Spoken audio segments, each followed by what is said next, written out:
আসসালামু আলাইকুম, সবাই কেমন আছেন? আলহামদুলিল্লাহ, আমরা সবাই ভালো আছি। আমি ভিডিওতে যেটা শেয়ার করবো সেটা হচ্ছে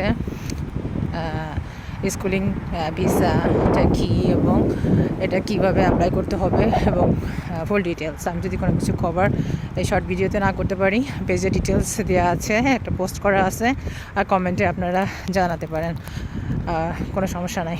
সো স্কুলিং বিষয়টা হচ্ছে আমি আয়ারল্যান্ড এবং ইউকে রিলেটেড ডিসকাস করব। সো এটা হচ্ছে যে সমস্ত বাচ্চারা আন্ডার 18 তাদের জন্য আর কি, তারা যদি পড়তে আসে আয়ারল্যান্ডে অথবা ইউকেতে,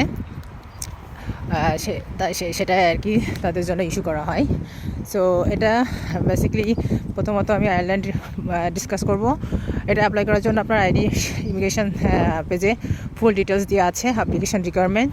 আর ভিসার জন্য আপনি বাংলাদেশে বিভিন্ন অথেন্টিক এজেন্সি আছে, ওদের মাধ্যমে ডকুমেন্ট আপনি দিল্লি অ্যাম্বাসিতে সাবমিট করতে পারবেন। সো এটা বাংলাদেশে যেমন বোর্ডিং স্কুল ওরকম আর কি। সো আয়ারল্যান্ডে বিভিন্ন স্কুল আছে, ওইগুলো আপনি চেক করে নেবেন গুগল সার্চ দিয়ে।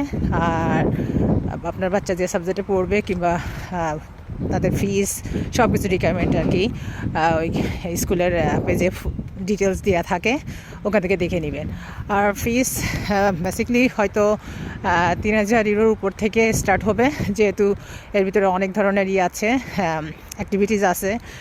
2 ধরনের আছে। একটা হয়তো আপনি যদি আপনার বাচ্চাকে মানে অ্যাফিডেভিট করে যদি কেউ লুক আফটার করে, তার একটা আলাদা কস্ট।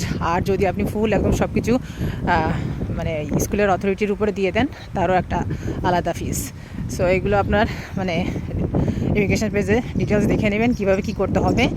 আর আয়ারল্যান্ডে প্যারেন্টস নট অ্যালাউড চিলড্রেনের সাথে, যেহেতু আপনি হয়তো আসতে পারবেন tourist short time visa 90 days, but বাচ্চা ফুল টাইম স্টাডি করা আগ পর্যন্ত আপনি ওদের সাথে থাকতে পারবেন না। Now move to UK. So UK slightly different, same মানে ডিটেলস আপনি ইউকের যে গভর্নমেন্টের পেজ আছে ওখানে দেখে নেবেন। আর স্কুল অথবা যেটা, ওটাও আপনি সার্চ করবেন গুগলে, অনেকগুলো আসবে। দেন ফিস সেম, ও পেজে সব কিছু ডিটেলস দেওয়া থাকবে, ওদের সাথে কমিউনিকেশন করবেন ফোন দিয়ে, ইমেল দিয়ে, যেটা দিয়ে আপনার জন্য সুইটেবল হয়। আর হচ্ছে ভিসা অলসো সেম, আপনি বাংলাদেশের অথেন্টিক যে এজেন্সি আছে ওদের মাধ্যমে আর কি ডকুমেন্ট দিল্লি অ্যাম্বাসিতে পাঠাতে পারবেন, আপনার দিল্লি অ্যাম্বাসিতে যাওয়া লাগবে না।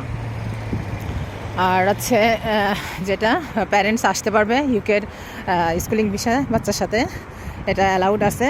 সো আপনি বাচ্চার সাথে এসে থাকতে পারবেন, বাট কাজ করতে পারবেন না, এটা পারমিশন নাই। সো এই আর কি শর্টলি ভিডিও। সো কারো কোনো প্রশ্ন থাকলে অবশ্যই জানাবেন।